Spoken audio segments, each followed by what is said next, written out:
Tampa Bay Spirits presents Haunted Campfire Tales Live. Welcome. Gather around the fire.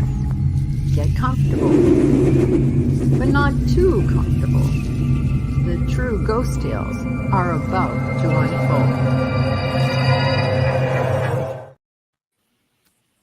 Hi, I'm Rob. And I'm Joan. Introduce yourselves. Hi, I'm Beth. I'm Jess. Robin. Joy. And we're all members of Tampa Bay Spirits. Bay Spirits. And both of our Facebook pages went down 1 minute into the live stream. Again. All right. One stayed on longer than the other. Robert, are you still there? I know Robert said hello earlier, and I hope he's still here. He was on YouTube. YouTube. I'm not sure. I think he thought the show started at 7 because our other show starts at 7. Oh, well. Oh, how is everybody? Oh, let me see. He's here. Yeah. He's here. Hi, Robert. Hi, Robert. Facebook's down again, Robert. I'm getting extremely frustrated. I can't believe it. Oh my gosh. Okay. So tonight we were going to talk about anniversaries, hauntings that happen on anniversaries. Because This is our 1 year anniversary show. All right. Yay. Can you believe it? I can't believe it. Doesn't Truly feel like cannot. a year. no, It doesn't feel like a year. It feels like we just started. it really does. But Facebook told me that it was a year because I Oh, had really? posted about it. That's cool. Robert White says, LOL, not much new there. How about your leg? Did you get it fitted yesterday afternoon like you were supposed to? It's early in the morning for him. Well, do we want to Tomorrow. tell people about the sale first? Okay, well, all right. Let's do this. All right. We're going to advertise our store. Mm-hmm. So the rest of the team kind of sit back for a second. And we're going to show you some of our products. Okay, so the shirts that we're wearing, that's our team logo. Wait a minute. Okay, there we go.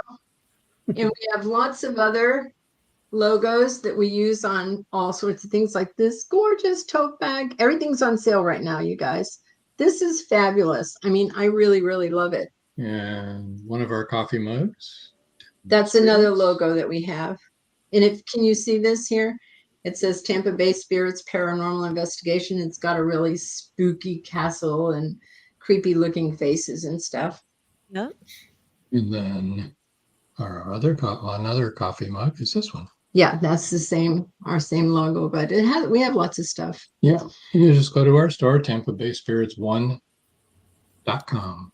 Yeah, and you'll find lots of things, wall hangings, you know, all, And there's everybody all else. different kinds of sweaters and t-shirts, sweatshirts and t-shirts. Yeah. Robert White says, yeah, I got the leg fitted, actually walked between the rails more and faster than the doc thought I would. Oh, congratulations. Good. They kept the leg there to do more modifications to it. Well, it's an ongoing process. Marjorie Deering said, I made it. I was fishing supper out of the oven. Sure wasn't out of the river. And Facebook is off again, Marjorie. It worked for the first minute and then We might just have to dump Facebook altogether. I'm getting tired of this. I am frustrated. Well, we'll try again to fix it tomorrow. Anyway, shall we not continue with that? Okay, I've talked about it enough. Grumble. Jesse. Yes, we're doing the anniversary show because today is our 1 year anniversary, which is incredible. It's pretty Very exciting. Yeah, it is. Did you want to tell what you found about anniversaries? Me? Yeah. Sure. Actually, so funny, Robin, because this was a challenge I found. It You're- was. I was But Robin, Joy, and Beth all found something. I had a hard time finding anything. Paul Hollis says, "Happy anniversary." Thank Thank you, you, Paul. Paul. It's pretty fun. So we may have some crossover in our stories, but I was able to find and then some other cool stuff to talk about. Your voice is being lost. We can't hear you. Oh, I'm sorry. Can you hear me now? Yep. That's it. Yeah. Okay. I did find a few things and then found a few things that aren't necessarily anniversary related, but I just thought would be fun to talk about also in searching for anniversary stories. And the It was one that quite we the rabbit hole. it was yeah, and I found cool things. I was like saving links for future episodes too. But the one that I think maybe all of us might have come across is very famous Anne Boleyn.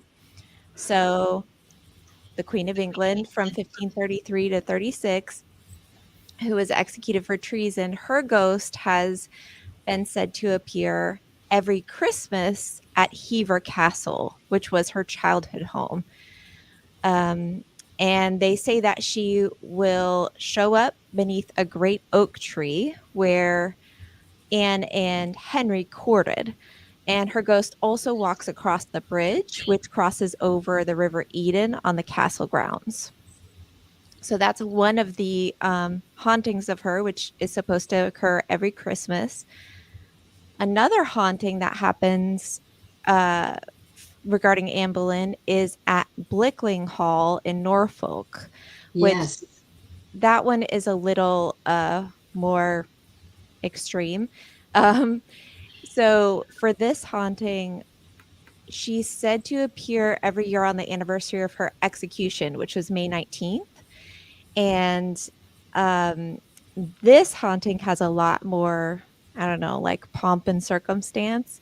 So it's much more dramatic. So she is said to be clutching her severed head and arrives in a phantom carriage. It's drawn by a headless coachman and 4 headless horses, which I'm not sure why they all don't have their heads, but Off with their heads. Wow. and when she arrives, the carriage is supposed to drop her off, and then leaves her. The carriage and the horses disappear, and she roams the corridors and grounds until the sun rises. I'll tell you what, Jesse, that's a very dramatic That is story. extremely dramatic, and you would think if it truly happens every May 19th, that we would have. Oh, yeah, the Crowd. news would be there taking film right At away. least there'd be Right. some TikTok people there, right? And so Yeah. Robert White says, you know that all rabbit holes exit down here, right? In Australia. Australia. Awesome. That's where you go when you go down the rabbit hole. As To long as Robert's farm. as long as all the creepy crawlies from there can't get through, like the spiders and the Giant crocodiles. spiders. Yeah. He said, how do they see? Not very well, the phantoms. But Yeah. Yeah. Maybe Yeah. it's Well, she's carrying her head, so one's supposed She to points it around. see. Robert, the no. horses usually have blinders on anyway when they're pulling it. Well, they can see straight ahead. Oh, well, that's true. You know, straight. I see what you did there. Straight ahead. In Irish folklore, the banshee sometimes comes in a phantom carriage, driven by not headless horses, though. They've got all their heads and hooves and everything. How about the Tasmanian devil? How about it? Oh, Like it comes through the rabbit hole, or what? yeah, Those are right. like real creatures. I think we're derailing here. Is what I think. You are for sure. So those are the two that I chose to bring about Anne Boleyn because they are both on anniversaries, or at least occur at the same time every year, Christmas and the anniversary of her execution. There's another haunting in Malta that I learned about. And apparently, many years ago, the niece of Grand Master de Rohan, I'm so sure I'm going to butcher all these words, but she was engaged to be married to a suitor whom she didn't love, and her father told her she, had to marry him and do what he said. And instead of doing that, um, just before the ceremony, she died by suicide, jumping off a balcony. And she was wearing her wedding gown when she passed. Now, if y'all are familiar with stories of hauntings in especially famous locations like notoriously haunted places, there is often a legend of a white lady or a gray lady or a blue lady or a red lady, right? It's like, it's kind of a trope at this point, right? So they do refer to her as the White Lady. Her apparition appears, and she haunts the Verdala Palace. And a lot of people who go to the August Moon Ball, which happens every year in August there. It's like a very fancy ball gala that's put on by, the leaders in the area, have seen her there at the palace during the ball. So not quite an anniversary, but every August, because it's not always, doesn't it look like it's on the same weekend, but every August. Robert White says, after seeing the lady in white, you may see the men in black.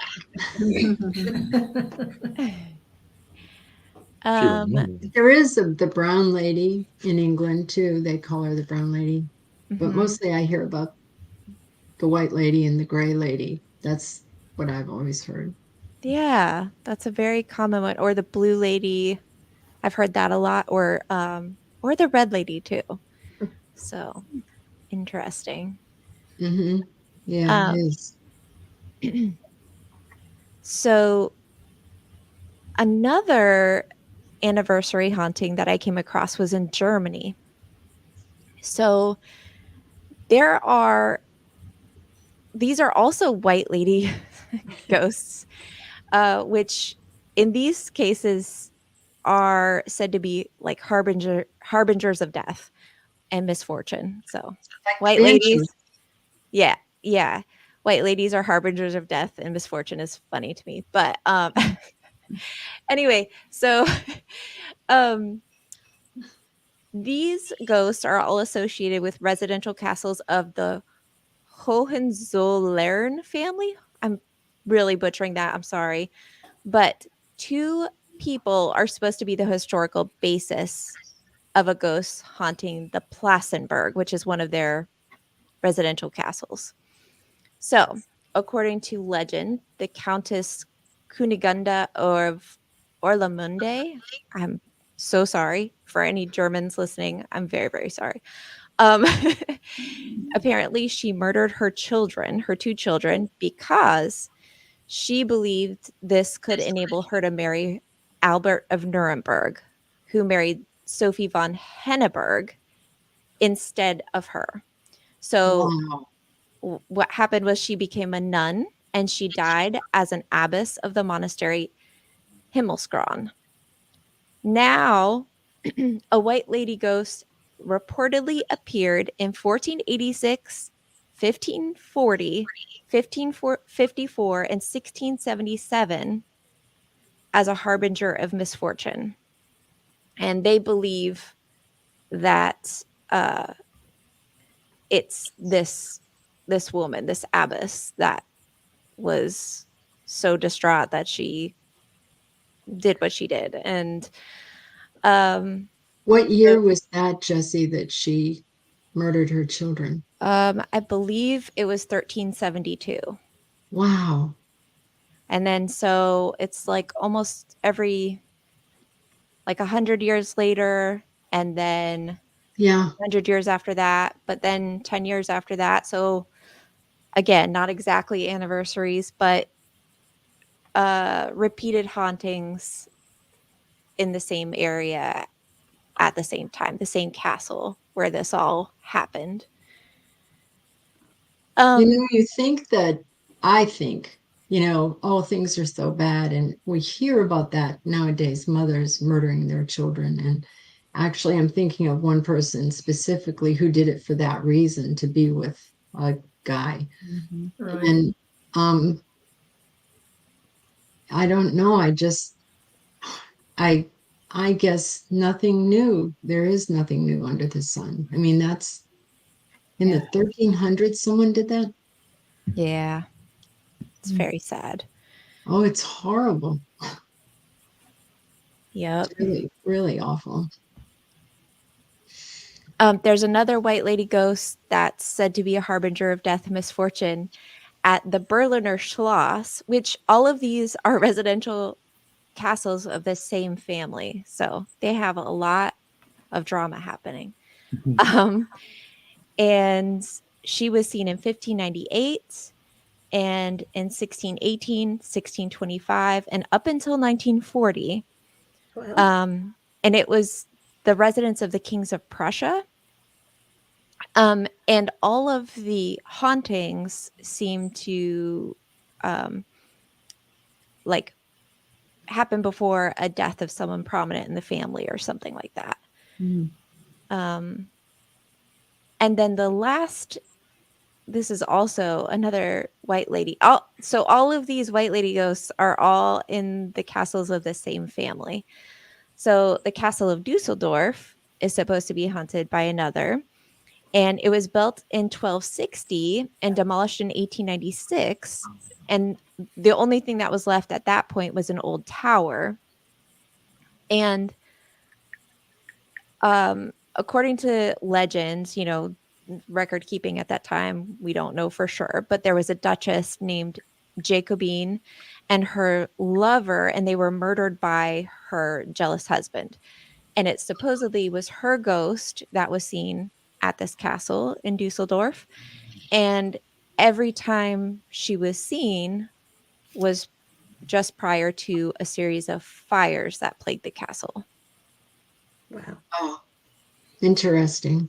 Super interesting, and not exactly anniversaries on those last few, but repeatedly before a prominent event or some sort of dramatic event that happened. And I thought that was really interesting and related. Yeah. So, Robin, you want to tell us what you found? Okie dokie. Well, the first thing I was looking up, I tried to look up why people thought these hauntings might happen. They were talking about the psychic energy because of it was an anniversary and there's a lot of emotion surrounding events like that. So that was the first thing I looked up, and then I have a couple stories here. The first one, there was a letter to the editor of the Clarkston News, where a man named Randy Davison went to Gettysburg on the 150th anniversary of the battle there, and he rode his horse. It was nothing to do with him, but he rode his horse. He'd been training it and wanted to make sure that it was going to, behave itself. And he rode his horse, and the horse got spooked on the battlefield and kept, backing up and looking from side to side. And he said it was almost like the horse was sensing, even though he felt nothing, that the horse sensed something the whole time. Then I have another one. I know that wasn't very exciting. Hampton Court in England.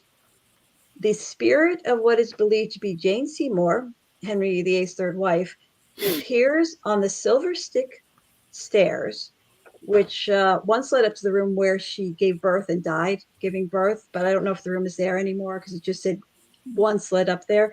But it's on the anniversary of the son's birth in October every year. They say she appears there on the stairs. So actually, that would have been the anniversary of her death if she died giving birth. Right. Right. Yeah. Oh, but it's on the yeah, that'd be her. Right. The birth of her Day. son was the anniversary of her death. Yeah. Yeah. Yeah. According to this. And Okay. then there is a long-standing story at Union College in Schenectady, New York. It was founded in 1795 about a young woman named Alice Van Devere, who was reportedly burned at a stake along with her father after her father went and killed her boyfriend. And the people knew that he had done it, and I don't know why they would have burned him at the stake, but this is the story. And reportedly, people see her ghost around this one garden there every first full moon of summer. It's not like an exact date, but every first full moon of summer, which is like a rough anniversary of when she was killed. But an author did attempt to find out if such a person actually existed and wasn't able to. But who knows with record keeping? But that was one. That was another one. I have three more. I went to on the Mount Vernon website, and there's a story that's told they have it on the website where every year on the anniversary of Washington's death, they hear a clanking of keys in his bedroom, and they associate that with the handing over of his keys to his manservant when he had passed.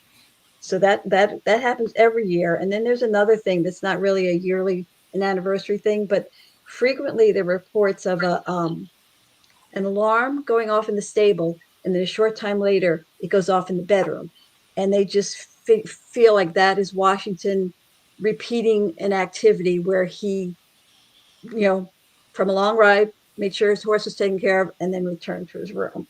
Mm-hmm. And then that's interesting. I gotta put my glasses on. Hold on one second. All righty. Here we go. Okay, there's a magazine called the Telegram and Gazette, a Massachusetts paper, and they had a story in there, including a picture of the gravestone where it says Elsie on it, and it was for a young girl named Elsie Newton, and it's located in the Southeast Cemetery in New Braintree. And in the story in the newspaper, it said that there are like several stories that people went around this woman and her fiance, but the main one that seems to be the most realistic was that she died on her wedding day when their carriage crashed, and she lost her head. She was beheaded. So on the anniversary of their wedding in April, she is seen in the area looking for her head. That's what the story said in the newspaper. And then the last one I have is in the Hollywood Forever Cemetery.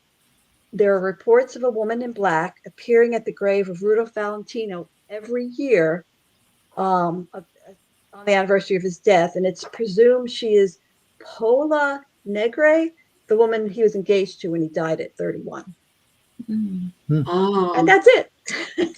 Because there were like a lot of stories, but they didn't directly relate when I would look up for an anniversary thing. Didn't directly relate to an anniversary haunting, so it took a lot of digging and of course all the stories were so interesting. I'm like, oh, I'll read that one anyway. Yeah. And what you were mentioning when you were looking into like, well, maybe why would this happen, I also was looking at that, and we've talked about before the difference in like residual hauntings and the stone tape theory, and the difference in that and something that's often referred to as an intelligent haunting, where you might have interaction with a spirit, or it does something different every time. And I think a lot of the talk that I saw about things that happen on anniversaries of events like that are often more like a residual haunting. They don't interact with anyone or anything, and are just seen repeatedly kind of doing the same thing, right? Which if it was a traumatic event or like a lot of energy in that area where it happened, that would maybe lend itself to something like that. In theory. That makes sense to me. Yeah. like make a psychic imprint, Uh, and keep repeating.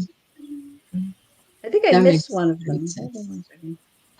And then I think like Anne Boleyn too, when I was looking into that, like one of the people who was sharing the stories that people tell about seeing her apparition was saying that personally they don't think that she's wandering around, and haunting anyone, but that she left such an impact on people and her story made such an impact on people, that that's why people feel like they see her, Right.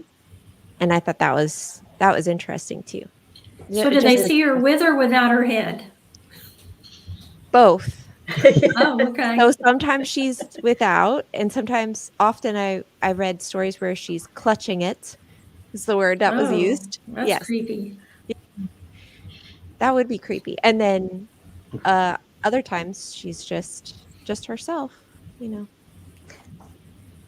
actually, that's what made me realize I missed a story. It was about the Tower of London and how many sightings there are, and some of them are on anniversaries of when a prisoner was killed. But it didn't say in the story whether people went in knowing these anniversaries or saw, had the experience and then found out. And not that it really makes that much of a difference, but I think you could be influenced too if you were expecting something because it was absolutely. Yeah. Definitely, I agree. Marjorie Deering said, "They're all very interesting stories, but I'm still shaking my head over the woman becoming an abbess after killing her children and over a man besides." Whoa. I know, Marjorie. I was raised Catholic, so it's shocking to me that they're like, "Oh, well, let's make you head of the abbey then." Yeah, we're just gonna sweep this under the rug. Yeah. Oh my Lord. Well, I guess she went to confession, so. Absolutely. Absolutely. And back then it might have mattered with how much money her family had. Well, yeah. Yeah, for real. Yeah. Yeah. We need to get rid of her. We'll give you this much money if you make her abbess. Okay. Yeah. Wow. It is shocking though. It really. She was a countess, so. Yeah. Yeah. So her family had. You're right. There's some recent people in like the last 10 or 15 years that have done the same thing to get rid of, to move on with their life, pretend like the kids didn't exist anymore. Yeah. Which is inconceivable. Yes, it's like, how do you live with yourself? So tragic. I don't know. It's really insane to me. It's crazy. It is insane. I mean, how can you go on with your life as if those children never existed? You never gave birth to them. You never held them in your arms. You never felt anything, whether it was dislike or love, and then go on as if they never existed. It has to be. I mean, it is insanity. That's just horrible. It is. It is really horrible. Really horrible. It's inconceivable. I just don't know. In the story in Braintree, I was born in Boston, and we lived there for the first 3 years of my life. But then my family moved to the South Shore, which is where Braintree is. Okay. So yeah, so we weren't too far from that. But that's the first time I've heard that story. But of course, Boston's really old, so we have a lot of ghost stories. Actually, I lived in a really haunted house, and I think it was residual. Not sure, but I think it was. Though she did turn and look at me every time she walked through, so. But I don't know. Marjorie said, yeah, people like that must be total sociopaths. I have no other explanation. Yeah. Yeah, or like they've experienced like a psychological break, right? Like where, something snaps. Right. And may not even after the event totally dissociate themselves from it and don't even recall. Yeah. Yeah. People are really good at dissociating themselves from really bad memories. And they get on the television cameras and say, "Oh, somebody stole my children." Yeah. Oh, yeah. I know. Right. Very I know. convincingly too. Yeah. Yep. Where we George all did cried. it. George Dismukes. It worked. Let's see if this Hello. works. Hello, George. I don't know if you've been hearing all of our horrible stories. It's been fun so far, and now Joy, you have another one, right? Well, mine was like anecdotal. I mean, like I want on an an anecdotal. anniversary. So if you have other things, that y'all want, because this is something that happened pretty recent to me, that hasn't happened before, and so I mean, I don't know if you want to. If anybody had anything else about actual anniversary. No, I went through my whole list. This is just something that happened to me. And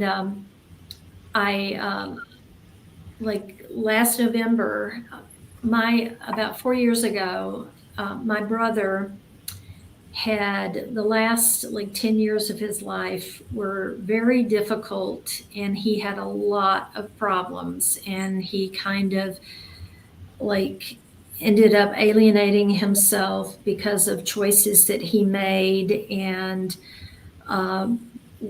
he's about 7 years younger than me, and alienated himself from his family, and despite attempts to help him as I had, because he was always in a financial crisis his whole life, and he had like addictive issues, and despite all of the time and the money and all of the, allowing him to stay with us and all of these things that you try to do to try to change somebody and you feel a failure, is that sometimes you just have to realize that you can't. And he had ended up dying a very painful death in the hospital. And the sad thing is that, I mean, he was like down to he couldn't have been more than 70 pounds, and all of the abuse that had happened to his body, and the whole time that he was there, he was like apologizing to me. I'm so sorry I did this. I'm so sorry, which I just felt absolutely horrible. So it was very emotional for my other two brothers and I. But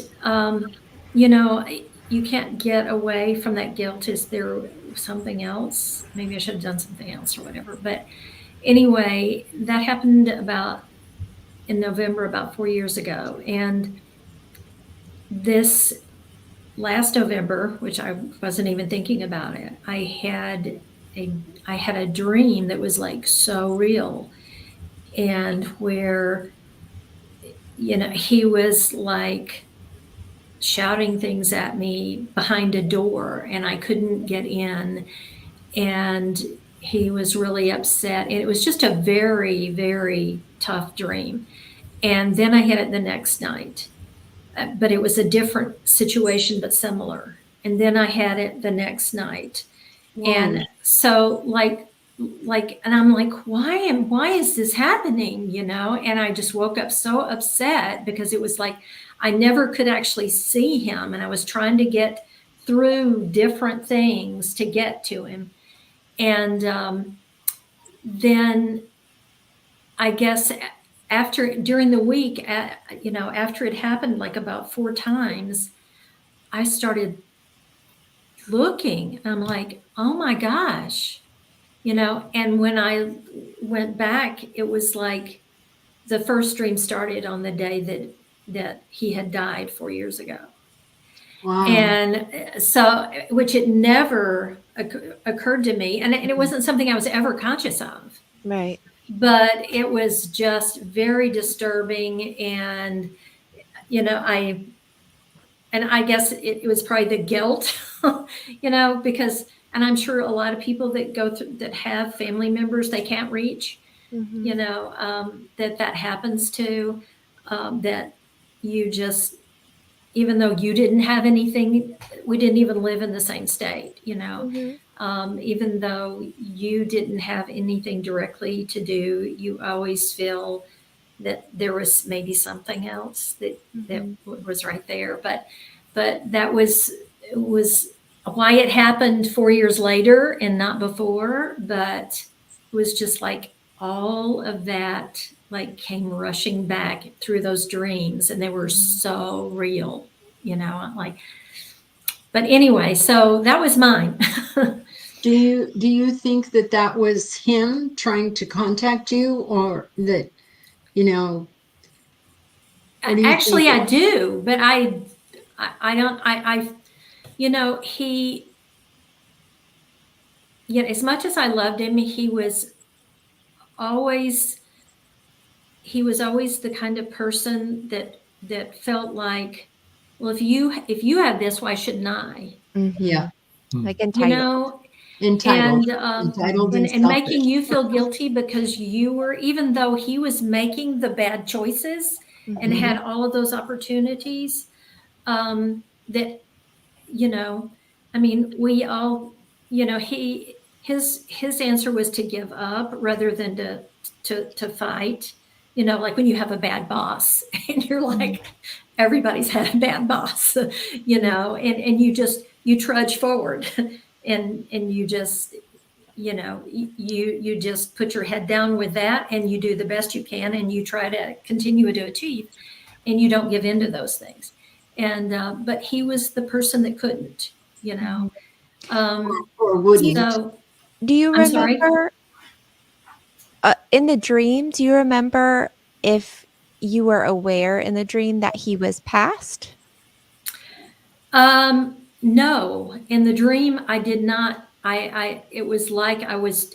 And it was always behind. He was always behind something or somewhere that I was trying to get to him, and he was like trying to get me to get to him. Mhm. And but so, you know, I don't know. Maybe later dreams. Maybe I knew that he was got by then because I consciously knew that I was having those dreams. Mhm. But I don't know. I don't know why that I had him. I don't know if he was trying to reach out to me to try to get me still feeling like I could help him, because I was always the one all of our lives. I was like the mom. Yeah. Um, He could count because on my you. mom just gave it a point where she just got too old to deal with it. Mhm. And so I was like the second mom in the house. So I was the one that if he needed something, he always came to. So anyway, so It that, sounds that like was, it's very representative of your experience with him in life. Is Mhm. yeah, that we're reaching out to him so much and trying to get through to him, but there was a barrier that you Mhm. just Yeah. never yeah, could break through. And so you're experiencing that in your dream too.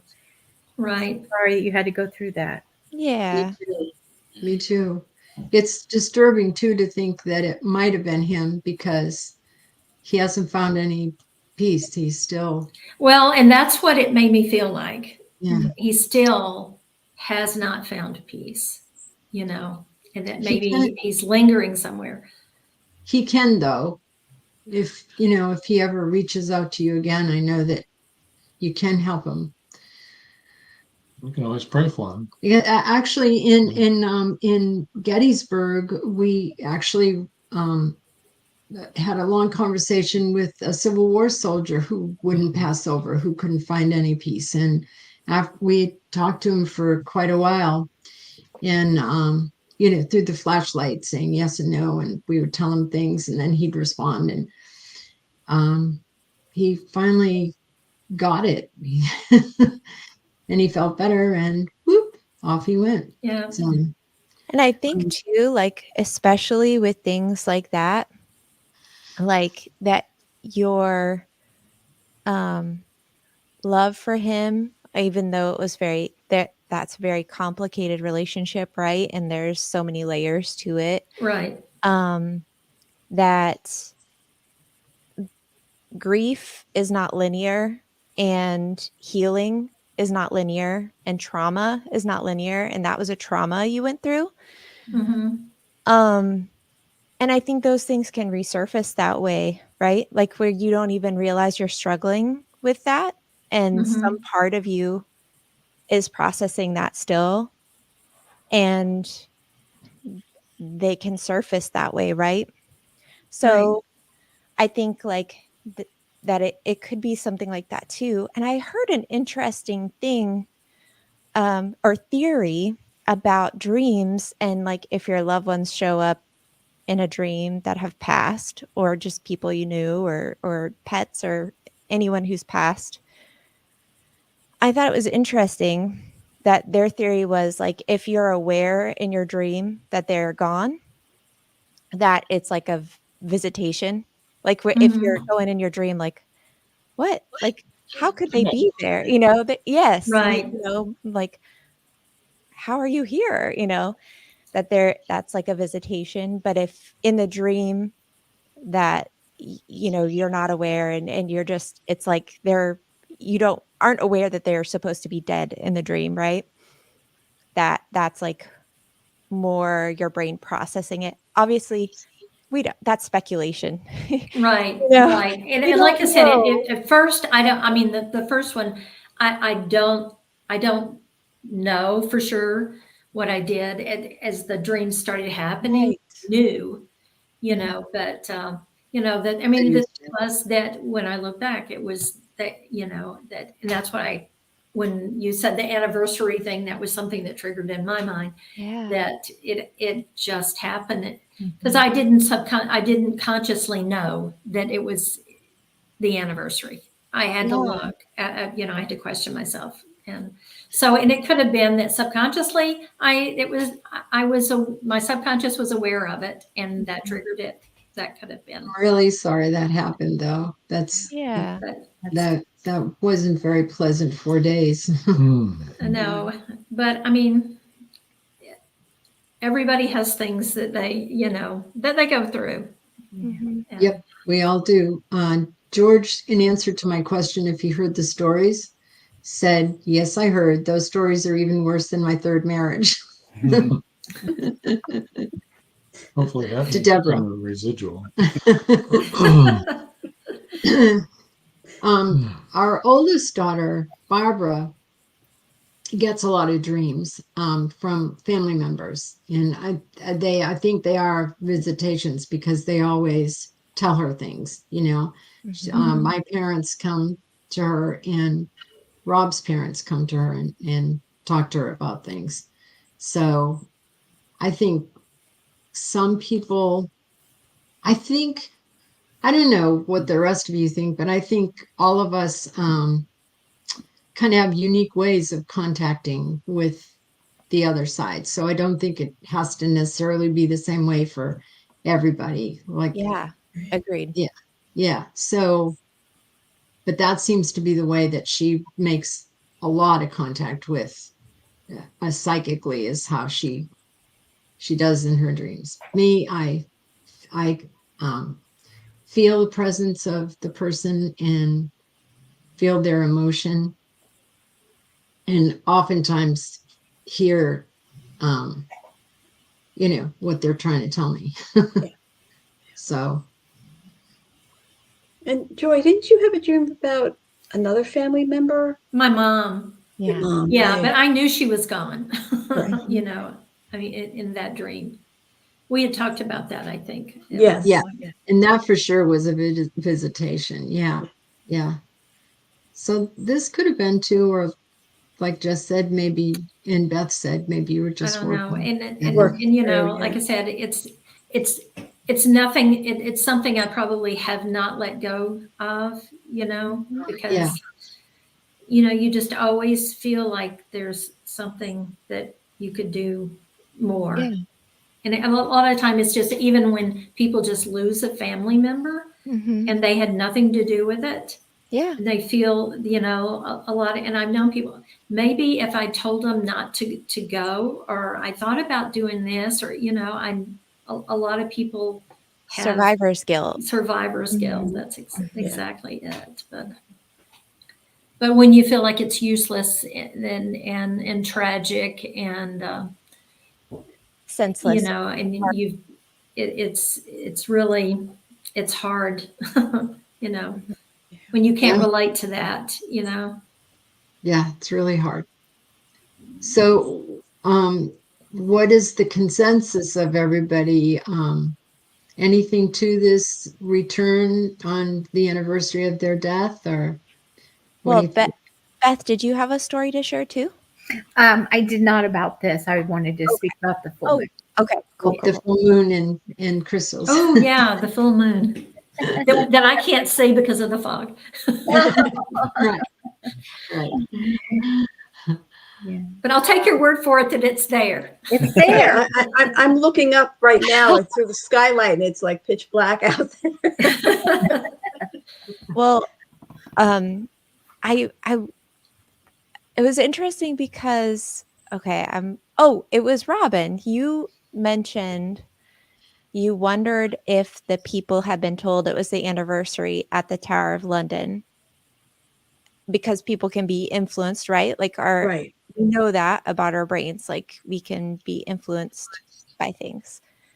And I found in my research something that I just thought was really cool to share. So I thought it would be a good time to talk about this really quickly. So Edinburgh Castle in Scotland is notoriously haunted. And let me see. It was in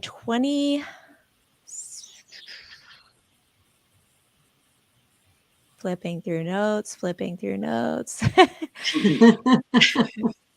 Okay, it was in 2001.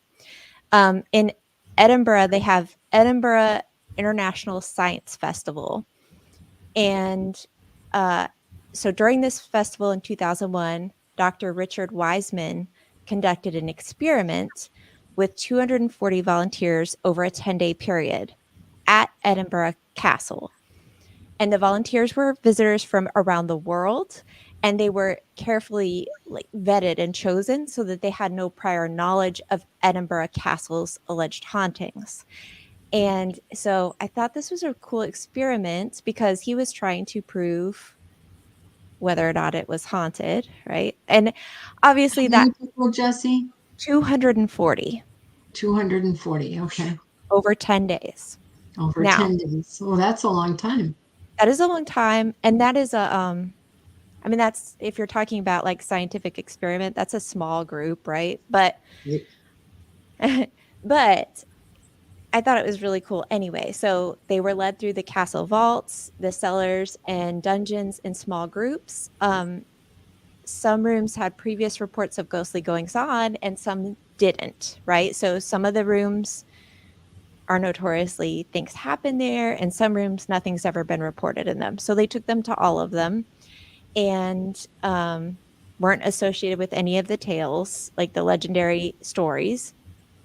They had provided them ghost hunting equipment, so thermal imagers, all the stuff we use, magnetic sensors, temperature probes, all that stuff.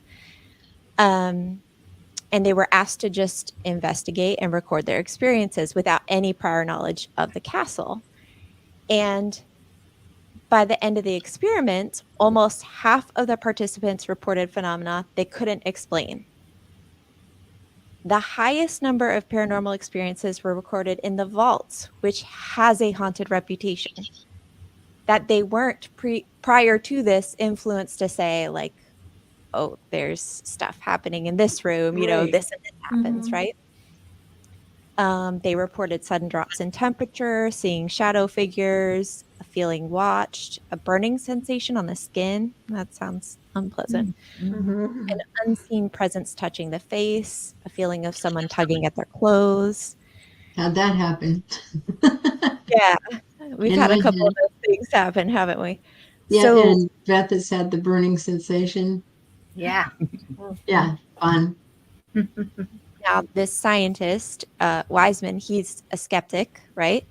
And so he did argue that many of the experiences could be attributed to common psychological reactions to being left in an unfamiliar, unnerving environment, Yeah. right? Yeah. Which is true. Yeah. But he did admit that it was very intriguing that most people reported Yeah. paranormal experiences in the rooms which had reputations for being haunted, despite none of the volunteers having any prior knowledge. I think that's great. That's Yeah. awesome. I love scientific stuff like that. Okay, Nathan, I don't want to butcher your name. Nathan Retta said cool, but I think it was about the previous story. But Now, I mean, obviously that's like you can't say that's any kind of conclusive evidence either way, right? But I just thought it was really neat. And when you brought that up earlier, Robin, I thought, how funny. That It's ties so in. lead in. I know. We're on the same wavelength. And I just thought it was really neat and interesting and cool to have a skeptic scientist try to, it seems more like he was trying to disprove it, right? If I'm being honest. Right. But I found that he couldn't quite. yeah. And I appreciate that he was like, okay, it could be this, but I have to admit that is intriguing. That's interesting. And it is interesting. That is why we do this, because it's interesting. It's so cool. And I think either way it goes, it's really cool and interesting and fascinating. So Debunking often leads to proving. yes. Yes. Well, sorry, go ahead. Oh, I was just going to say that story is in the Edinburgh Evening News. So I was reading quotes from that story, and it gives a little bit of background of the castle and things too. So just to throw that out there. So that sounds like a trip we should all take. Yeah. Oh, I agree. That's what I was thinking. Throw me in the vault, will you please? No, that castle has like a wild history. It's beautiful, and it was like the most besieged castle because I guess of its location. And it's like built right into the cliffs there in Scotland. So it looks Cool. really cool. Nice. Yeah. Nice. Well, I think that sometimes I think the atmosphere creeps people out and they do imagine things. I really do, and that's understandable. I mean, we've all been to creepy places where we're like, well, that's really creepy. But, I've said this before, almost all of everything that we know is anecdotal, even though we use instruments and all that kind of thing. There's no way you can really do an empirical test, because with an empirical test, as you said, you need a bigger group, and then you need another group that would be the test group. So there's no way you could do that. So Marjorie Deering says, that's a trip I definitely want to hear about, but I'll stay here. Yeah, well, Beth has had the burning thing. I've had my clothes tugged. Jesse's been flicked. Rob has been flicked. Pushing on my headphones. Pushing on your headphones. Oh, and jumping up and down on the floor behind. Oh my God. You. That was so wild. Very fun. Not for you so much, Jesse, but we all enjoyed it. I mean, it really shocked me. I'm a bad mother, but we were cheering you on and ready to jump in there and help you. You're good. You're good. Keep going. This is great. Keep going. That was awesome. Oh my gosh, that was awesome. What do you mean you think you got to stop? No, you don't. Come on, girl. I think I had maybe told this story a while ago about being at my vet's home for a Christmas party and how I was seeing this man in a chair in the corner, out of the corner of my eye. And the thing that made it really strike home to me was that after seeing him multiple times, I walked into the kitchen and I pointed at the chair and opened my mouth. And before I got a word out, the vet said to me, "You saw the guy in the corner too, right?" So it wasn't like Cool. I had no idea prior to that. And it Right. wasn't like I said to her, "I think I just saw something over there." As soon as my mouth opened and she saw where I was pointing, she knew exactly what I had seen. And to me, Well, that this- sort of, Go ahead. I can't think of the word. Validation. validation to what you saw. Yes. Yes. And that it wasn't your imagination, because Yeah. you'd both be imagining the same thing, which would be strange. Right. The same night that Jessie had that jumping going up and down behind her, that was really bouncing her around, actually, and there was nobody there, obviously. Beth, earlier, when we'd been just outside of that room, there was a docent there in the house that we were investigating. And Beth had said, "I just feel really, really sad here. I can feel real sadness." And then she asked the docent, "Did someone hang themselves here?" And the docent said, "Yes, someone did." So you can definitely pick things up. I mean, that's purely anecdotal, but I believe that Right. is, Right. I mean, that's validation right there. Beth didn't Something's know that. happening there. Yeah. Yeah. And sure. she said hanging, and it was a hanging. Mhm. So, anyway, I love investigating because I like to have evidence. I really like to get evidence so that we can show people. And even though we said we've been hit and, scratched and tugged at, it isn't scary. And I realize that may sound a little odd, but it really isn't, scary. There's really nothing to be afraid of. And it wasn't scary when I got thrown around or bounced around, Right. but it surprised me is the thing. Yeah. It was That's surprising. the emotion we feel the most is it's very surprising. It's almost like your brain is not comprehending until later what's Yes. actually happening to you. And then you're Yeah. like, oh, that was kind of creepy if I think about it. Well, it's like up in Tennessee when we were walking down the hallway on the second floor of that hospital, Les and Beth and Joan and I, and we're walking along in the dark, and all of a sudden, right after the four of us had walked past, this door slams Really? right next to us. There was no noise. It wasn't like there was a lot of road noise or, music playing or anything else. It was stone quiet. We were the only ones in there.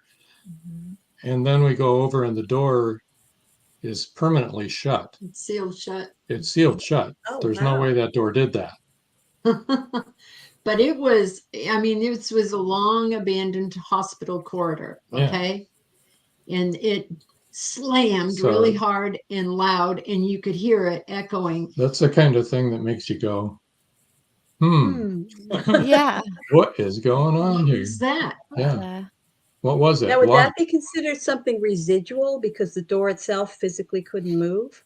I don't know if it was residual or somebody wanting to say, "I'm here, It pay could- attention to me." It could have been an entity hanging on the other side Right. for all we know if they were really Right, strong. Mhm. It could have been that sound that we heard, but we took when, it was a door, so we Right. assumed it sounded like the door slammed. It did to me. Yeah. Yeah. And it felt Yeah. like it really wanted our attention, whether it Right. was like, get out, we don't want you here, kind of an attention, or hey, I'm over here. I'm not Yeah. sure. But I It can didn't feel talk like to it us. wanted our attention. It didn't seem to want to talk. you Yes, know? because we lingered and we tried to communicate in some way, and we weren't getting any other communication. Right. So it was weird. So maybe it was, I'm trying to sleep, get out of here. Yeah, this is my area. You should be here. You're Well, making too then- much noise out there. Yeah, exactly. When we were in the break room, which they had this break room for people that are doing investigations all night long, right? So that you can take a break, have a cup of coffee, glass of water, just sit down and relax. And we were in the break room, and we started picking up on stuff. So we started investigating instead of relaxing.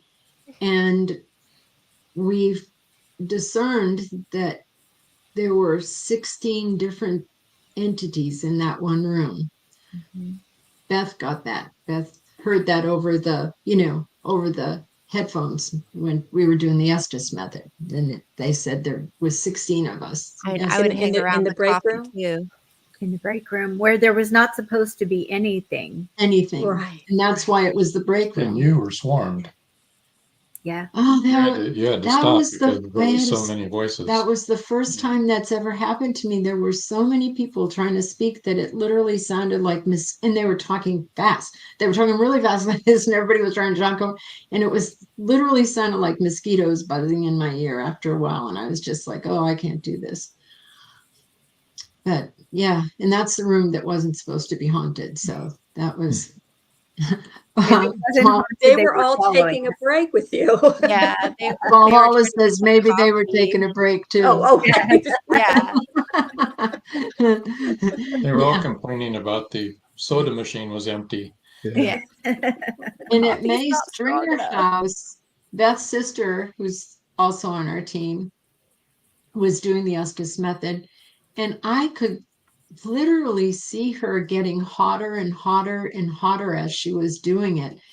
And I was starting to get concerned, and I was going to go over and tap her out. And she just took it off and she said, I've got to stop. I'm getting so hot. This is making me so hot from the energy, just Right. all that psychic energy. Yeah, sometimes it can be a trip. But we love Oh. it. Yeah. And you had to ask Mom what we all think about the anniversary hauntings. Yes.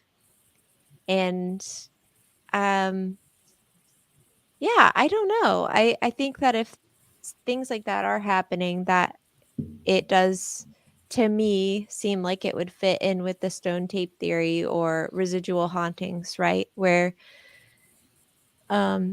if something like happened there, or if it was a place the person put a lot of energy into or loved a lot, right? Like I could see that happening, but I don't know. I also feel like if there were hauntings that happened, kind of like what I was saying about Anne Boleyn, if her headless ghost and carriage actually did appear every May 15th, like at that location, we'd be able to document it somehow. So it feels Right. like There'd be You people would there think selling so. little headless dolls and stuff. We'd all be That's probably Selling them at the corner in the Yeah. little vendor booths. so. It It does feels make me wonder how many deaths or how many ghosts Henry VIII is responsible for. I Yeah. think Jane Seymour, Anne Boleyn. I mean, Yeah, I'm sure there's more. Oh, yeah. she was beheaded for treason. Yeah. The treason was she was still married to him and he wanted to move on to the next one. Yes, I was ready to move on. the Yep. nerve. Lordy. Women, am I right?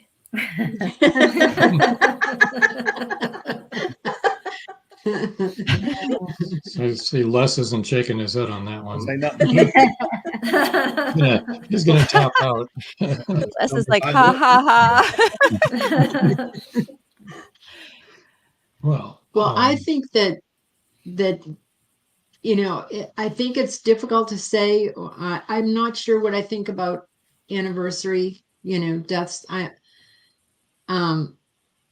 think that if you love somebody a lot and it's the anniversary of their death, I think you might be prone to, your imagination being really geared up. So does that increase the psychic ability or don't the know. spirit's ability to be able to come through? Yeah, maybe it does. Maybe. I don't know. Yeah, I that's think possible. certainly if their death was a very tragic event, Yeah. honestly, the day of your death is going to be the most tragic day of your life. But that it would Maybe. create so Maybe. much energy, I would think. It would create so much energy that could result in some residual hauntings. Yeah. Yeah. I like that. Yeah. So what were you going to tell us about the moon? Yeah, The let's moon. oh, Well, yeah. it's not only just crystals. our first anniversary, but it's the first anniversary and it's on a full moon, which I think is really cool. I do too. Yeah. And it's the first full moon of 2024, so that's pretty special. Yeah. And it's also the wolf moon. And I did look up that they call it the wolf moon from the Farmer's Almanac. They say that wolves are very active at this time of year, and they hear a lot of howling. So, of course, howling at the moon, and that's why they call it the wolf moon. So, but if you are a collector of crystals, as I am, a full moon is the perfect time to get those crystals charged and cleansed.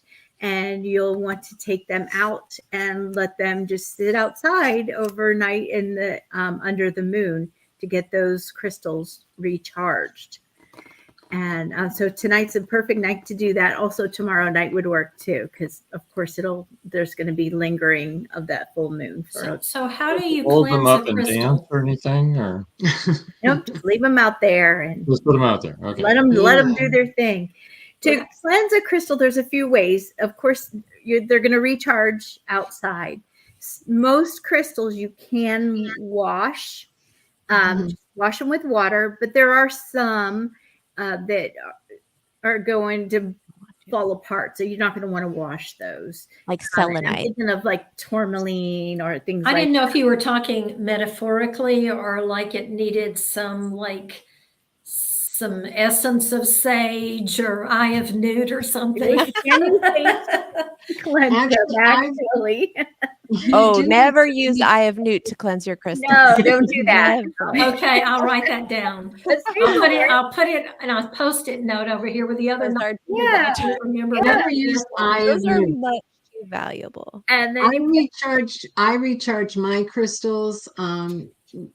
I have a selenite tower, and that's another way you can do it, is you can put your crystals around the selenite tower. But the good thing about the moon is that the selenite can be recharged. The selenite can be recharged also.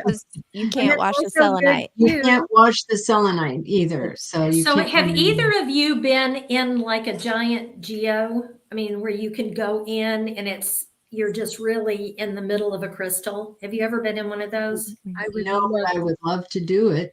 Actually, there's one in on Mackinac Island in Ohio. Oh. And we were visiting there with my husband, and I took my son and one of his cousins, and and I didn't know what it was, but it's the same thing as if you have a rock and it's got the crystal all around the middle of it. It's like that. Good geo. But it was like as big as a room. Whoa. Wow. Where And that was so I on thought- Mackinac. That was I'm sorry? Mackinac Island Uh-huh. in Michigan. Wait a minute. Not 'Cause I thought Mackinac. you- I'm sorry. Oh shoot. You're right. It's not Mackinac. It's gosh. Okay, It's I'm someplace brain in dead, but Ohio. it's the island north of Michigan. I mean, not Michigan, of Ohio, and okay, I'll send it to you. But gosh, I can't remember. It takes about, I don't know. It's about 20 miles or something in the lake, and it's Put in Bay. yeah.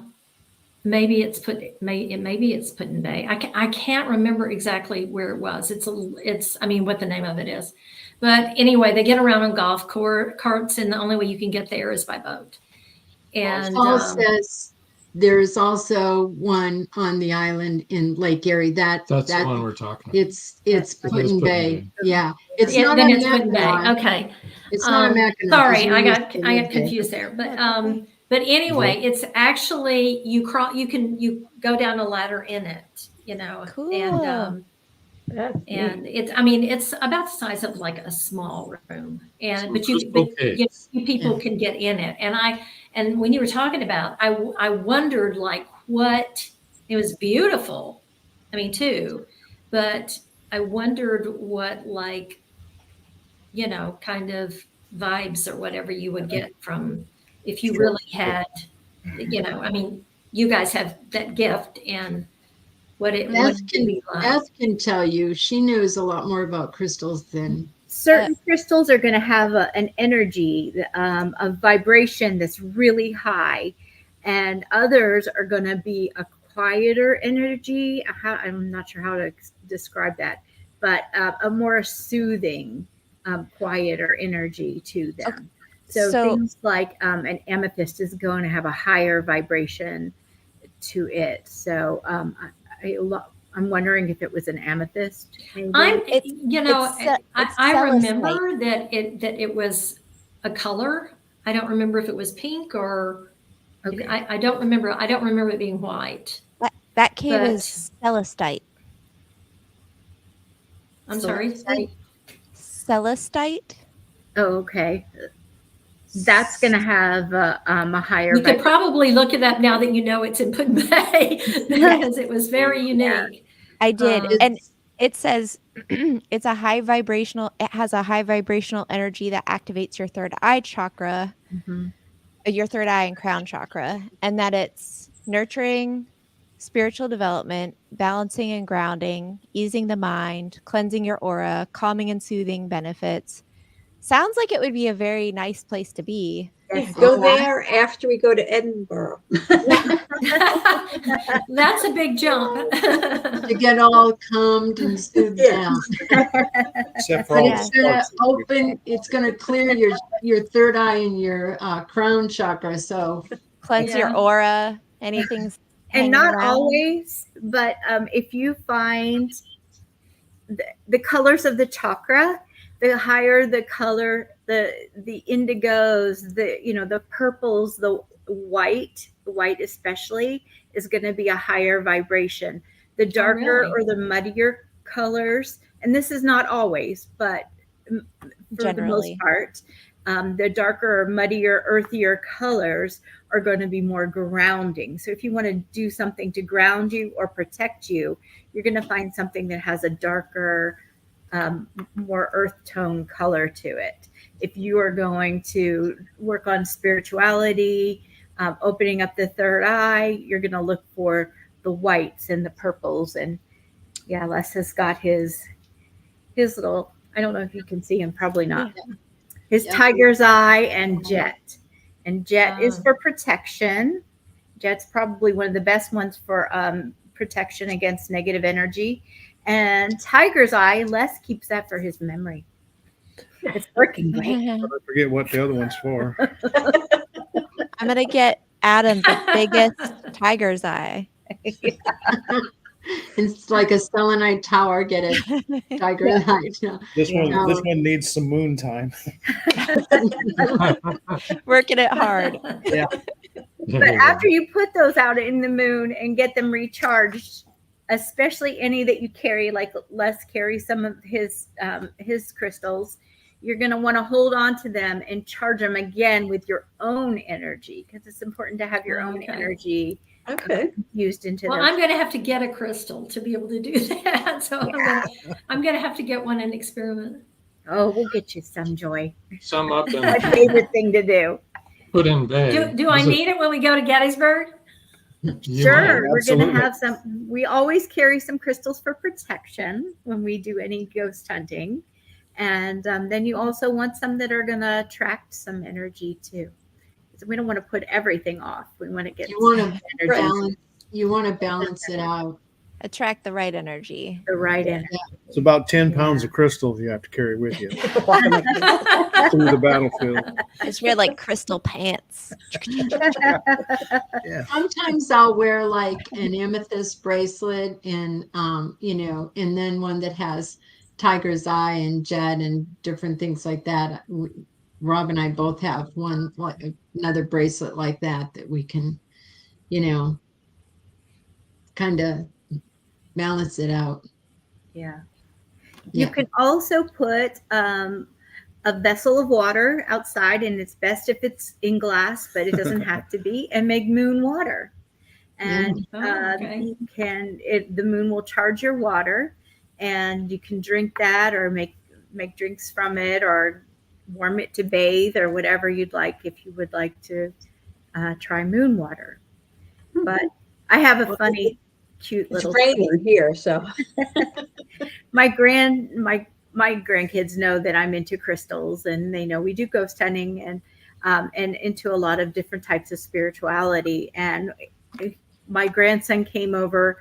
He was probably about 6 or 7 at the time, and he wanted a drink. And we had a pitcher of Crystal Light in the refrigerator, and he thought it was so delicious.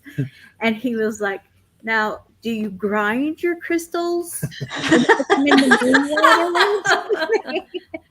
That's so cute. So he's like 11 now, and we still haven't told him. Cute. That's so yes, we funny. grind them into a really smooth powder. Yep. You just stir them up in there, or do you have to? Delicious crystals. I love drinking your crystals, Grandma. Yeah, when he comes, he still says, Don't try this "There's at a full home." moon. Did you make any crystal light?" Be quiet, dear. Go eat your Eye of Newt sandwiches. That's right. Poor little guy. He's going to be surprised when he goes grocery shopping someday. Look, everybody makes Crystal Light. It's on the shelves. Well, Jesse's A big brown crystal. It does. Jesse's daughter that just turned 9 is this. She's constantly saying this. First, it was Gringa, I really want to go on a ghost hunt with you. And so we talked to Beth about it, and someplace safe that she could go where we're not going to get, the slapping, flicking, burning kind of activities. Yeah. And we were talking about where we could go to do that, and she could see things and hear things. And then she said, one day she said to me, Gringa, and I've changed my mind.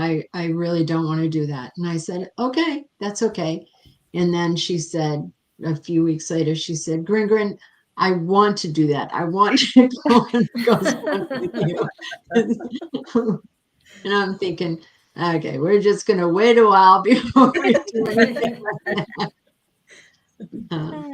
Which is Because I don't why wanna we do have age restrictions for anyone going on any kind of ghost investigation with us, because Oh, Yes. yeah. when they're young like that, they don't understand, and we very impressionable, and we want to make sure that they are old enough to handle Right. information that they're getting. It's also often so boring, right? Like for a probably kid, like I know her, and Come like on. 10 minutes in, she'd be like, "Oh my god, Yeah.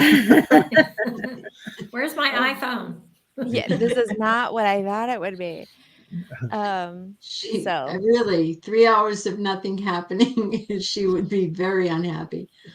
I want to go. Yeah, it would be a lot of that. We were talking about George Washington and his appearances. There's a ridge, well, actually it's a hill, Round Top, in Gettysburg that I want to go to. And he reportedly was there and led the troops, the Union troops, and rallied them. Of course, he'd been dead for, Wow. 100 years, but Yeah. he showed up on his horse, and The horse had a head on it too. yes, and he had his head That's and good. led the troops, and they won that battle. Oh, I've never heard that story. That's I really cool. hadn't either. Yeah. So I definitely want to go there and investigate there. We have investigated there before on Round Top. We've never seen George Washington. No. But I'd like to go up there and do some EVPs and, see what we can find when we go there. Yeah, That's just one of the places on the, battlefield that I want to go to. There are a lot of places that we can go on the battlefield that are really significant. Yeah, speaking of which, for all of you that are watching that don't know, we will be going to Gettysburg. Our team will be going mid-June. for a week, and we plan on doing at least one live If we can. podcast if we can. If we can. We're going to try. Yeah. If we have Wi-Fi and can do a podcast, we will. We'll give it a shot. But not on Facebook. But probably not Facebook. Oh I'm not my very gosh. happy with Facebook right now. Yeah. Facebook, please cooperate. I know. Probably somebody changed something somewhere and they didn't pass the word back around. Well, you got to go click here or something like that. Something easy, probably. We're talking to StreamYard about it, so we'll eventually get it. We'll get it back hopefully for next week. But Lord help us. Right. Jesse, do you have a ghost story this week? Not this week. Oh, I know. Yeah, from one of your friends or No Adam's listener friends. stories this week. Another news item is we want to welcome Joy and Robin officially to the Tampa Bay Spirits team. Yay, they're our satellite crew. That's Wow. right. There you go. Yes, And thank you all are Honored. planning on joining us Honored. in Gettysburg. In as well, Gettysburg. So we're going to have a lot of fun. Yes. We may even do some ghost hunting. I think we can work it in. yeah. We can work it in. That's good. And believe it or not, our next show is going to be on February 29th, which is leap year. So that's the last. Yeah. Well, that's so Cool. fun. Isn't that cool? Okay. Yeah, somebody researched the significance of that, right? Yeah. Paul Hollis says, congrats, Robin and Joy. Yeah. Thank Yay, you. we're so Thanks, happy. Paul. They What- put in so much work. Beth and Yeah. Les said, hey, don't you think we should ask them? We said, yes. Thank you. We should have thought of it much earlier Yeah. because we would have loved to had put you on the team much earlier. Yes. Thank Yeah. We you. appreciate We're so happy to have you. It's a really see- cool place to go the first round, you know? Oh, yeah. Gettysburg. Yeah. Yeah. Oh yeah, right? Yeah. I see y'all more often than some of the other members that are supposed to. Oh, I'm sorry. We're live, aren't we? I forgot we were live. Oops. Yes, Oh, we such are a broadcasting teaser. now. I was going to ask Paul Hollis. You're up there by what you call Put in Bay, but if you look at that, it's really Putin Bay. Does that have anything with Russia? I mean, does Yeah. that have anything to do with Russia? Putin Bay. Hmm. Now, how do you pronounce it, Paul? Is it Put in Bay. put in? Yeah, that's what I've always heard. Oh, It's put in separate. Bay? It's separate words. Like Not the put way in he your wrote boat. it. Yeah, but it is separate. It's put in bay. Oh, put in Bay. Okay. I didn't know. It is very small and it's cute. It's a I little wanna go tourist there. place. Yeah. When does it warm up? June, July? For one day in August. Yep, probably July. But you know, when we lived in Northeast Ohio, and it was like, you know, sometimes you still were wearing a sweater in July.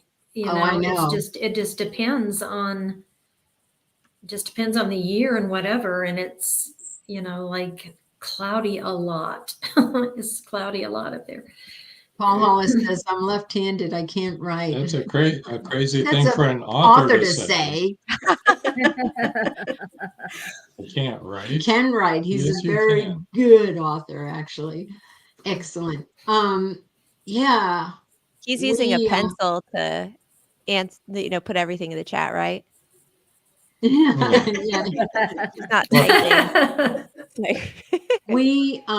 We went to visit his brother in Wisconsin. Wisconsin. Wisconsin. Once in June, I was so cold, I had to go to Nordy's and buy a pair of Uggs. Because we're from Florida. I brought all capri pants and sleeveless shirts and sandals, and I was freezing. And then the Yeah, next time it's like we 80 went, degrees here today in January. So exactly. And this was June. I expected it to be warm. And then we went in August and it was freezing then too, and rainy and gray the whole Yeah. time. wow. And I said to one of our nieces, I said, does it ever get hot here at all? And she said, we maybe get 1 or 2 good days a year where it actually is warm. But yeah, it's cold up there. My cousin came up from Georgia last November, I think, and she was sleeping. I slept out in the couch, and she was sleeping in my bed, and she was wearing a t-shirt, a sweatshirt, long johns, sweatpants, 2 pairs of socks to bed with 4 blankets every night. I'm like, what are you kidding me? She was freezing. I mean, granted, that was when there was the hole in the roof, so it was a little chilly in here, but there was a hole in the ceiling. So it did get down to It was 50 in the snowing bathroom. in the room, but come on. Doesn't she have any grit? Right. Quit being such a baby. Got down to 50 here last week, and we were wearing blankets on top of our jackets, and pulling out the furry boots.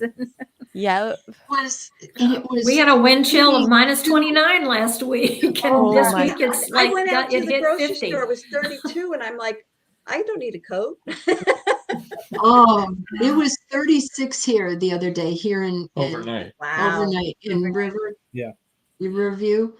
And we walked the dog really early. Her first walk is really early. So it was 36 degrees out. And I thought, oh my God, mittens on top of mittens. I was wearing one of those things. What do you call them? You put them over your head and you or something. balaclava. I was wearing a balaclava. That's it. Baklava's food. Balaclava. I was wearing the balaclava. Delicious. And now I'm hungry. He was wearing and eating the baklava. I was wearing the I'm balaclava. hungry. And I had, wool hat on. I had mittens on. I had a t-shirt, a sweater, a sweatshirt, and a down jacket and Uggs. And it was 32? It was 36 degrees out. 36. And I was freezing. The wind chill was 32. So yeah, it was justified. Awful. Yeah. We escaped to Boca that day. Yeah. That Cold in was hard. Tampa. Key West was looking really good. That was nice down there. Oh my gosh. My blood can't take it. It's so thin. It's like, what are you doing? But yeah, we're spoiled here. We are. Yeah. Sorry, Talk to me though in the summer, then I'm going to sing a different tune. I like the cold too, but I like bundling up. But yeah, I like it cold. Right. Because you can bundle up. Exactly. You can't like strip Yeah, your I don't skin mind off having when the it's too seasons. hot or anything. The thing is, if it's that really, really cold with wet bone chilling, it's like you just can't get warm. And Right, unless you go and right. like take a hot shower, it's just like you can just put as much as you want on, and it's just like you can't get warm. Yeah. Sure, you have to change your clothes too much because it's 30 in the morning and by afternoon it's 60 and 70 degrees out in the sun. It's like it's like too bad, right? Isn't that sad? Yeah. We feel for you people there in Florida. Yeah. We've got some problems. Meanwhile, That is so true. I mean, just beaches and palm trees. We People. definitely have problems here in Florida. Too much people. Tropical breeze problems. Yeah. But yeah, I wouldn't survive back up north again. I was raised up there, but Yeah. Your body gets used to the warmer temperatures. Yeah, they tried that on us when we were little. It doesn't. Well, You do get used to the warmer. I grew up in Iowa in the Midwest and No, didn't know any different. Didn't know, but that's what winter was. And we moved down Right. here I went without a coat for 2 years, I think. Well, that's true though. Lots of times you don't have a coat. We didn't really invest in a lot of jackets until we started traveling to the mountains and stuff. Yeah. And then like, oh, better buy a down jacket. My kids are true Florida kids because we went to Disney on one of the cold days and they were like, I better put on my Colorado pants. And they call them their Colorado pants because they're the only pants they have. They only wear shorts. And I bought them for them to go to Colorado with my parents this past summer.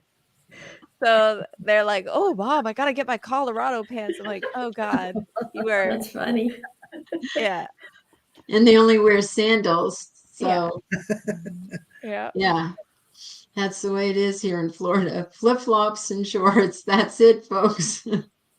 I was outside shoveling and the wind was blowing and I had on, I have to confess, I had on leggings, sweatpants, knee socks, my boots, a t-shirt, a long sleeve shirt, my sweatshirt, my coat, hat and gloves and a scarf because that wind was horrible and you're out there, flinging snow and it's blowing in your face. It was just freezing.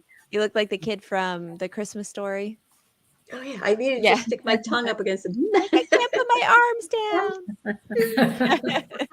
down. Well, you won't remember this because you were too little, but you didn't grow up in all the snow, Jesse, but the other kids did.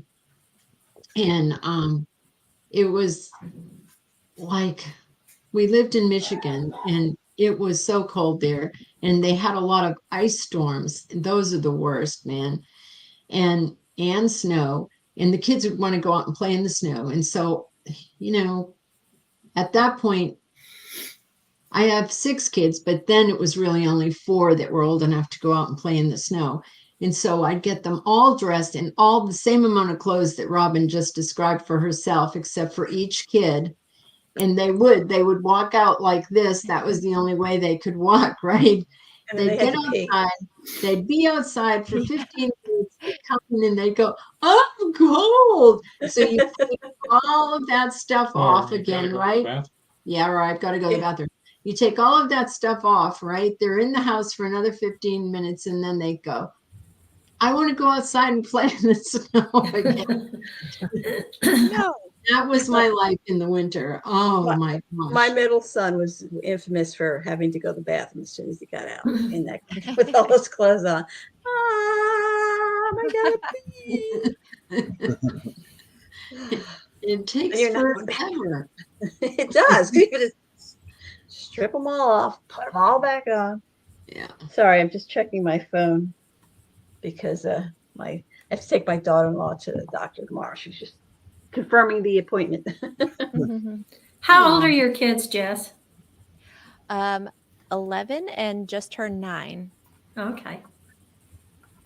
Been a long time since mine were that age. Yeah, they're very funny, but they're our youngest grandchildren. I mean, we have a great grandchild now, so a lot of our grandchildren are adults. Wow. Those 2 are our babies. Yeah. And they're growing up really fast. Kids are almost senior citizens. Some of our kids are senior citizens. Almost senior citizens. That's what I said. Some of our children are senior citizens already. Yeah. My oldest got some mail today and he opened it and he goes, oh, thank you. It was an offer. He's in his 40s only, but it was an offer. Now that he turned 55, he's like pushing it. It's like, wait a minute. Don't rush me. When did I turn 55? Yeah, our oldest is 57, so she's definitely a senior citizen. That is not a senior citizen. I say you're not a senior citizen until you hit 90. That's unless you want a discount. Yeah. That sounds good. Then I have a ways to go. I'm really excited. I won't be a senior citizen for I'm long. like, in fact, I said one day, I said, I'm just hitting midlife now. I think it was when I was 55 or something. And my brother's like, you're live not to living until you're 110? 110. And you were like, I said, "You don't tell never me know." what I can and cannot do. Exactly. Don't That's you right. tell me. Age Do is what a I frame of mind. That's right. Yeah. So You can be, does fortunately, do your as much body as you doesn't want to. always listen to your mind. does anyone in the audience Yes. or in our group here have an idea of a topic for next month that they would like to explore? Hmm. Well, If you I do, was Oh, go oh ahead. no. about because of Valentine's Day, maybe romantic hauntings, but then leap year is very intriguing also. So frogs. Maybe we could do Frogs. maybe we could do both. Look up leap year and Yeah. romantic. Yeah, romantic I already frog. have 2 stories for romantic hauntings, so I could bring Yeah. this one back up again where that what one the was heck was his pretty name? romantic. Rudolph Valentino's fiance. Yeah, has that's Yeah. a romantic haunting for sure. Yes. Well, you know, someone left flowers on his grave every year on the day of his birthday. Did you know that? The date of his birth? No, I did not. And I don't know if it has continued. I know it did for many, many years, but I think perhaps whoever was doing it has since Wasn't that passed in the away. story? Huh? Wasn't that in one of the stories today? No, that That was they about would- his fiance visiting his grave on the anniversary of his death. Somebody, one of she did. Marilyn Monroe's husbands did that too. Ex-husband. DiMaggio. Joe Yeah. DiMaggio. Joe Yeah. DiMaggio. Oh, really? Yeah. Mm-hmm. Hmm. At least pretty sure. Did he? Maybe I'm wrong. But I thought it was him. Who's the Mr. Coffee guy? Which Wasn't that Joe DiMaggio. Joe DiMaggio? Yeah. Jumpin' Joe. yeah, jumping. Okay, then that is who it was. That's how I remember. I call him Mr. Coffee. Yeah, he did a commercial. Not big sportos in this family. Not at all. Could tell. I remember him from the Mr. Coffee. And I know he I'm was- sure that that's how he wants to be his legacy remembered. Yeah. It's like I'm going to Drank change my whole story, my whole history here. I'm going to hopefully be I'll be known as known for Mr. Coffee. Mr. Coffee. But he did. He loved her. I think until the day he died. You know, he never got over her. Yeah. So we want to do romantic hauntings that happen every 4 years, right? Yeah. Should be a piece of cake. Should not be difficult at all. Should be a lot of those. What are we wanting to look into for leap year? What are we? I don't know. I just thought maybe there might be something paranormal that goes along with leap year. I have to Okay. look it up, That though. extra day. Like legends Legends or something. surrounding it or Yeah. something? Okay. Dear Legends. It has a I'm nice ring. sure there's something. Love the alliteration. Yes. when we were talking about, you know, people coming back on the anniversary of their death, I was thinking that maybe some of that also comes from the fact that, you know, a lot of people feel that ghostly apparitions and entities are here because they have unfinished business. Mm-hmm. And so I think a lot of that has to do with them coming back because they have unfinished business, you know, Mm-hmm. Yeah. which, Maybe. you know, I don't think that that's all ghosts, but I do think that's definitely some entities are because they have unfinished business. Right. Right. And I think I talked about this before, because if you think about it in that way, or you think about the person being stuck here or something, or like in a limbo, that is a bummer. Yeah. But I did, and I think I mentioned this before about a theory that I heard that, you know, almost like what we were talking about earlier, Joy, with what your dream that you had, and how, you know, that maybe was something paranormal, or it was maybe something that your brain was working on. You had no even idea, right? That you were Mhm. subconsciously aware that it was the anniversary of that Right. happening, maybe, right? And Mhm. how sometimes you can not even realize that you are thinking about a certain thing, but there's part of you um that is, and not saying that's what happened there. I was just using that as an example for what I mean by that. Like sometimes you can not even realize something's bothering you or thinking about something until it comes up later, right? And you're like, "Oh, I've been wiped out or exhausted and I didn't understand why." And it's cuz I've been stressing out about this thing, but I didn't even know it. Right. And the thought that sometimes like these hauntings, like the thing with the unfinished business or stuff like that, like maybe it's not fully that person, but it's the part of them that was really focused and putting so much energy into that one thing or one event, right? Like it's almost like Mhm. a fragment of that person, or the part of their energy that was really focused on that thing Mhm. can't rest, but that maybe the rest of their consciousness is actually at peace and resting somewhere else, right? Mhm. I mean, if we're speculating about all this stuff and we don't know, I thought that Right. was a really cool Yeah. thing idea. Right. Like maybe, I don't know. And it's less Mhm. sad to think of it that way.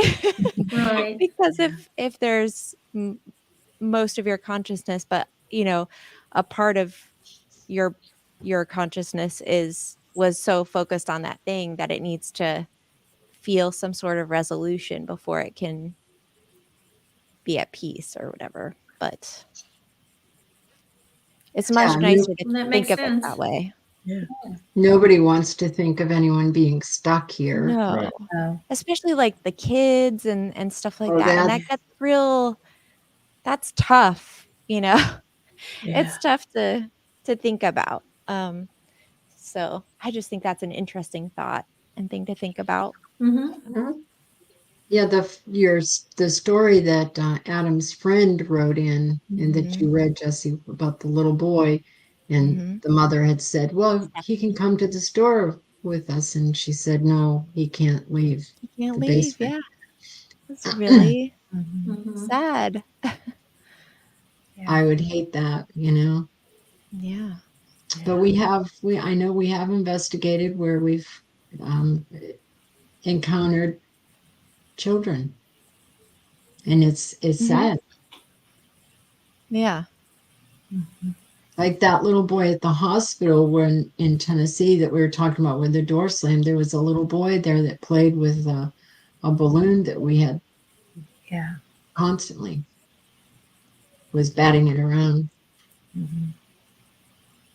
That's Very sad. sad. That's Very sad. sad. Super sad to think about. But if you're thinking about it in terms of maybe most of their, you know, consciousness is actually at peace resting, right? And then like that's like a part of them that was really impacted by that event or place or whatever. Lying in the I don't know. hospital. Yeah. Yeah. And I wonder if that might be why sometimes it seems like uh, it's fragmented, like any sort Mhm. of interaction is fragmented, like they don't quite understand Mm, where they are or what they're doing there because they're not all of them is there. maybe. I don't know. Yeah. It's I'll interesting tell you, concept. Yeah. communicating with the dead is really difficult trying to get it on EVPs or on film or, you know, it's just, it's really hard. Mm-hmm. Now, when Jesse was doing the Estes method in the May Stringer house, that was the best. that I've ever heard. We were asking questions and getting direct answers. Like Yes. when Beth said to the entity who was speaking over the headphones to Jesse, right? Beth said, the last time that I was here, I was scratched. And Jesse immediately said, oh, that was the cat. And I mean, immediately. And she couldn't hear what we were saying. Beth was Right. across the room. And Beth was way behind us, Behind and you. we were way away from Jesse.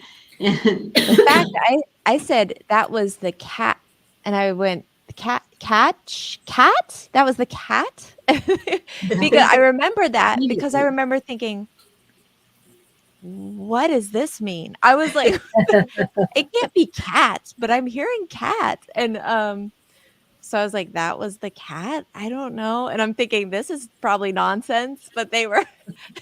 Meanwhile, they were like, oh my god. Yeah, we were like, oh my gosh. burst out laughing. We were like, oh, that was the cat. And we thought in that particular entity had been really funny, Really trying to entertain us all night long, right? And Whoa. oh, He kept making me do that. For anyone who doesn't know, I kept hearing whoa, like this weird like like a opera ghost sound. sounding. Like a Yeah, ghost and it was sound. like Whoa. very clear he wanted me to do it, and I was like, so I kept doing it. I kept laughing, being like, I don't know. I'm like blindfolded and like sitting in the dark, going like, "Whoa!" And I kept laughing. I was like, I'm sorry. It was very playful, but Yeah, it was really funny to listen to too, but to say that was the cat because Beth thought he had scratched her. Yeah. And Yes. that's why she mentioned it, like, hey, why'd you scratch me? And that was so another instance. Yeah. we were telling the docent afterwards, and she stopped dead and she looked at us and she said, there is a ghost cat. And we were like, what? That's another one of those times where we had no idea and Right. we didn't know, and other people had reported that too. So that was one of those cool validation things. Yeah. But I've never laughed so much as talking to that entity. Look at that. Or, oh, how was that? Or, we had been. What was that? Did you see that? Did you see that? We had been trying to do the flashlight communication with him all night, and it wasn't turning on or off or anything. I mean, it was off. It never turned on, which is really unusual. We usually have a really good communication with that. And so while we were asking questions and Jessie was answering after she heard what he said through the headphones, all of a sudden the flashlight turned on. It was sitting all by itself on top of a trunk, and all of a sudden it turned on really bright in this dark room, right? And he said through Jessie, did you see that? Just like that. Did you see that? You're like, you've been asking me all night and I did it and you're not saying anything.